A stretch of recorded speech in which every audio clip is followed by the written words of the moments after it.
Welcome to the JAMODI podcast. We are all surrounded by amazing coaches and leaders.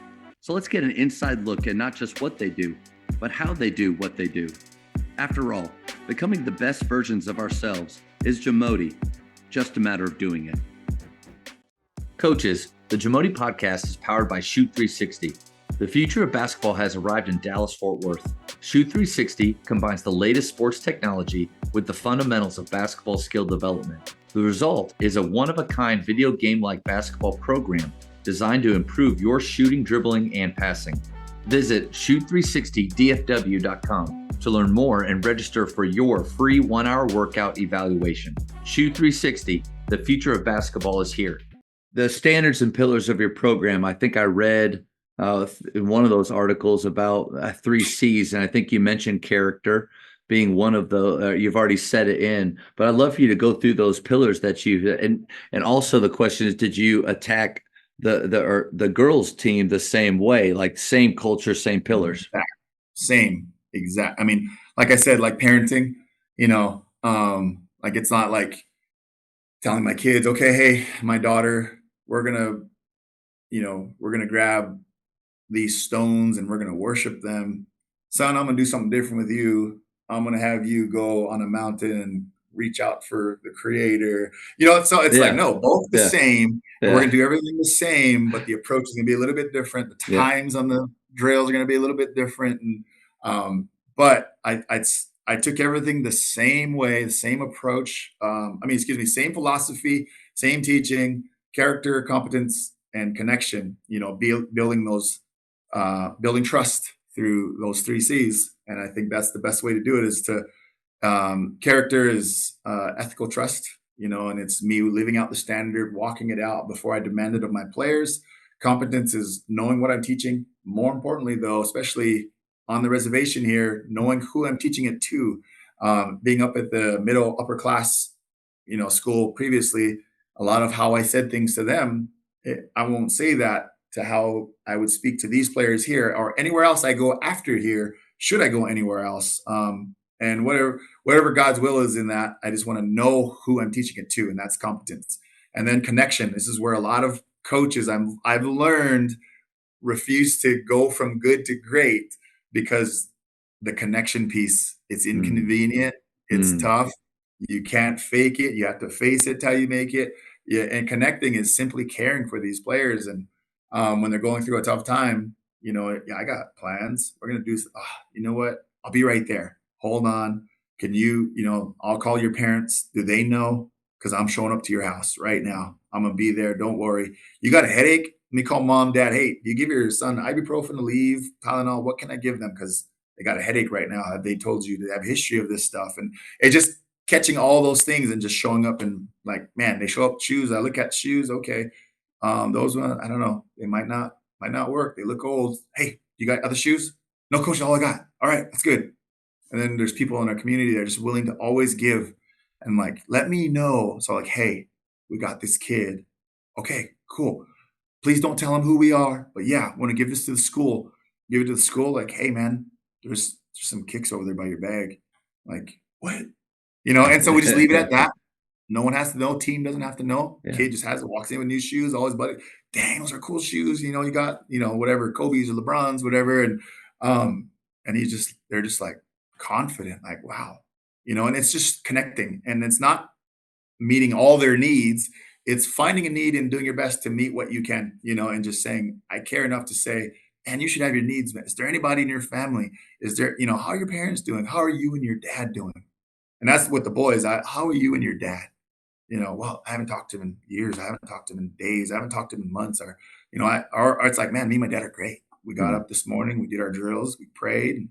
And so I think that's just the connection piece is trying to find where they can be healthy in all areas. And I think that it can be inconvenient. And I'll talk to some coaches and they'll say, oh, no, I don't got time for that. I got my family and I don't say nothing to them. I'm like, oh, yeah, no, totally get it. Get it. But I get that. It's almost like they don't know what they don't know. They don't realize that maybe there's a deeper level that you can get to with your team, with your players. But you're right. It takes work.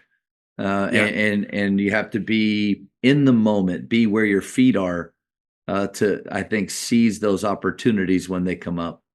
Yep. And there's a lot of those coaches out there. So I also want to say that too. They have inspired me, and I get to see them and see them in action and how they care about players. And I've had a coach like that for me, Yeah. and so just following their lead and saying, wow, I get an opportunity to do what that coach did for me and what that coach did for them, or what Coach Carter did in the movie, or Remember the Titans and the things they did. Those are movies and great stories for a reason.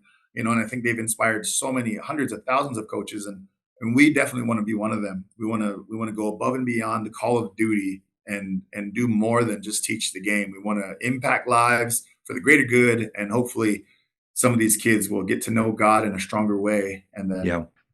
that'll multiply.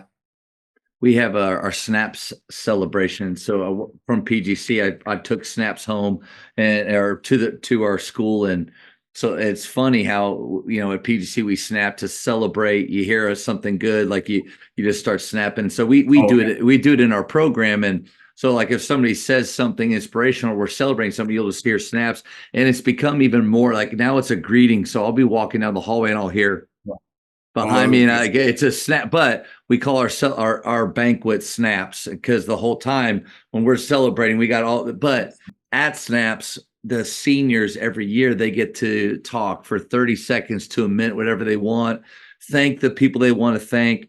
Set up the future, the juniors and the sophomores for their role and their success, and but I'm always sitting there listening, wondering like, what are they going to say, about this season? And it's coach, it's rarely about how great our flow, which is our offense, how great our flow was, the amazing individual skill work that we did, but it's more about the relationships and my favorite, not the I'm not grading myself on how much they talk about the level of care they felt, but yeah, I love hearing that the most.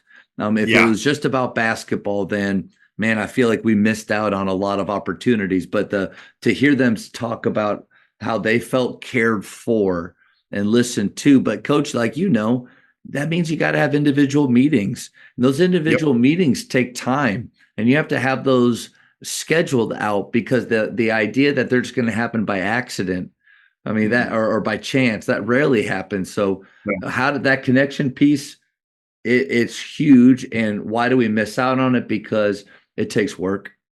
yep, yeah, absolutely. And I think any culture that is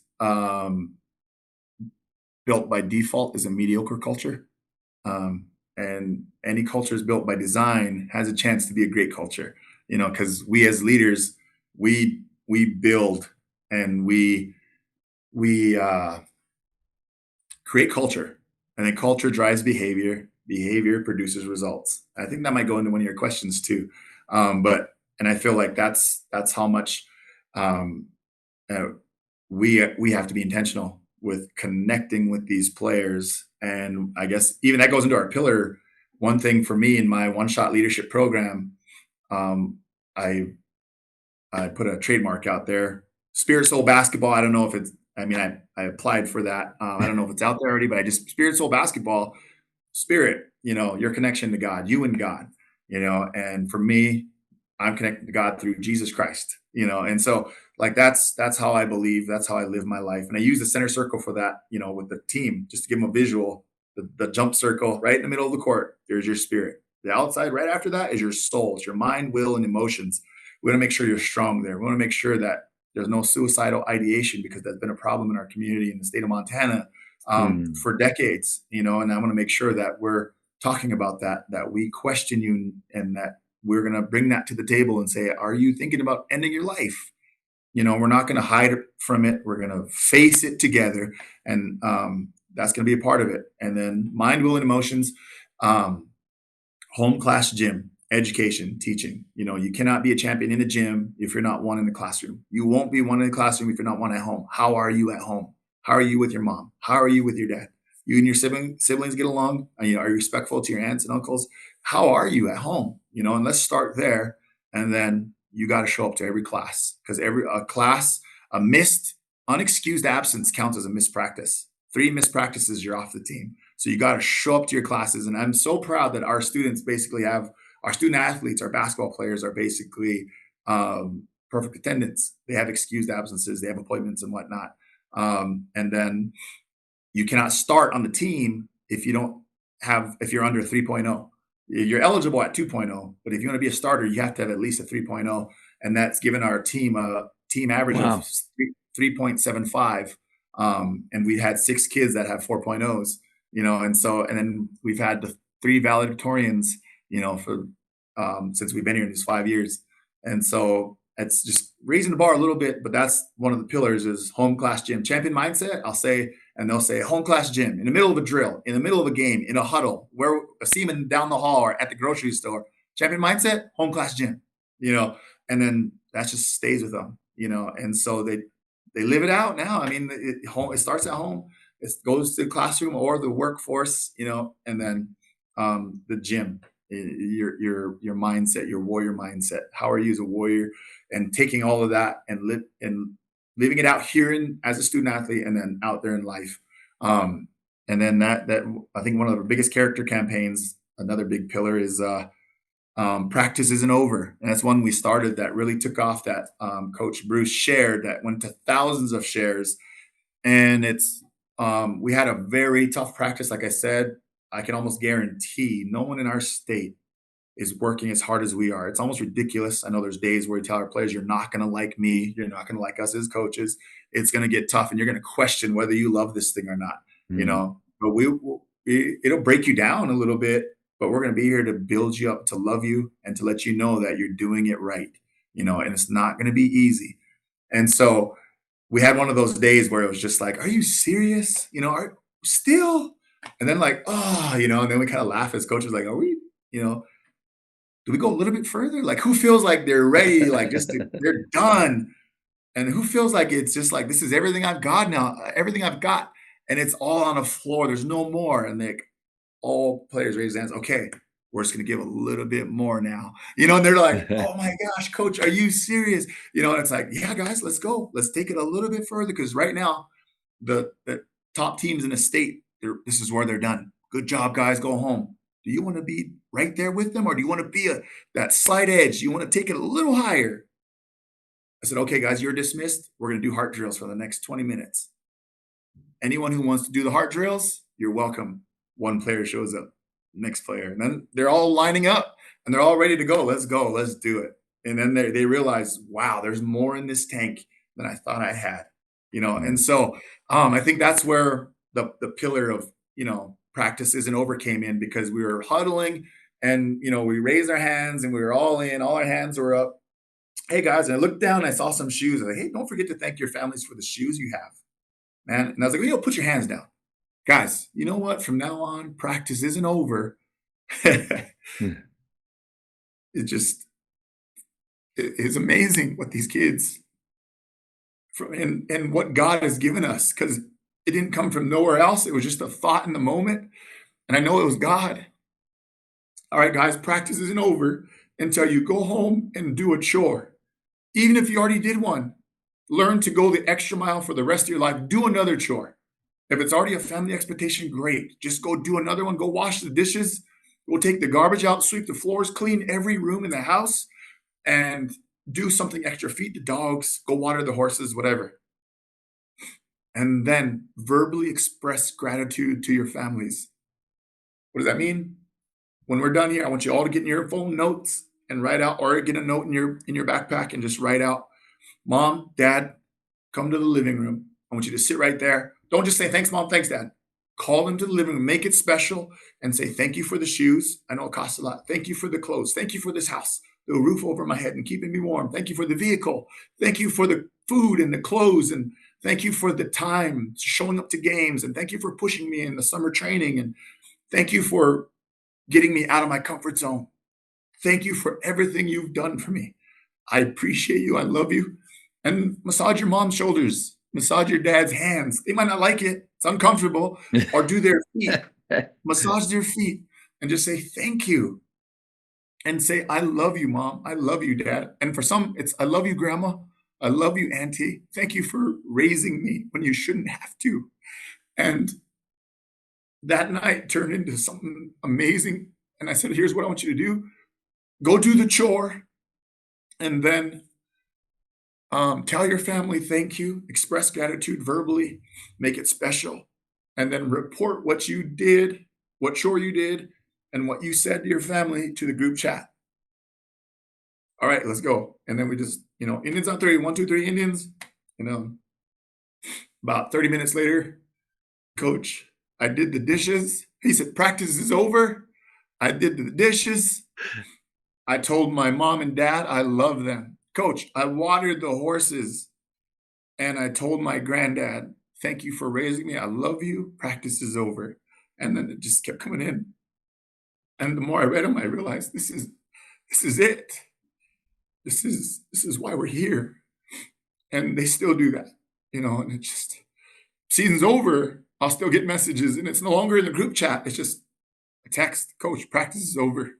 I did this, and I said this. And that means more than any trophy we've gotten. That means more than any accolade. That means more than any article in the paper. It's just those messages. Yeah. They get me because, golly. And then we get calls from all over, coaches and parents messaging. We went to a tournament in Denver this last weekend. A lady from Kansas.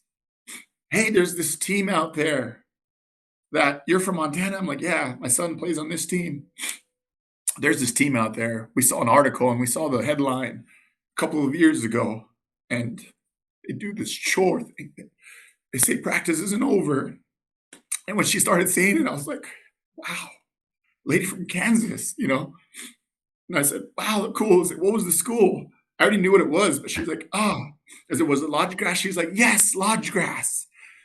And I'm like, so a guy I'm talking to that actually introduced me to her because her son, her daughter was playing on one of the girls' teams. And the guy said, he's their coach. And she was like, no way. You're kidding me. He's like, we've been following you guys for the last several years, and we make sure our kids do their chores. Remember that Lodge Grass team? Remember that coach? He makes sure they do their chores. You're going to do your chores. Even if your team does it, you're going to. Coach, we do the practice isn't over at our house. Golly, that right there is one of the banners for us, Yeah. So I think that's like when it comes to pillars, it's, spirit, soul, basketball, and it's character, competence, connection. It's practice isn't over. It's just face it till you make it. And it's tears. It's, it's hugs. It's human contact. It's ears to listen, and it's just hearing them out and being a healthy vent, and so I think those are the pillars. Thank you for checking out today's episode. Please take a moment to subscribe to this podcast, share it with your fellow coaches, and find us on social media for what's coming up next on the JAMODI podcast. It's just a matter of doing it.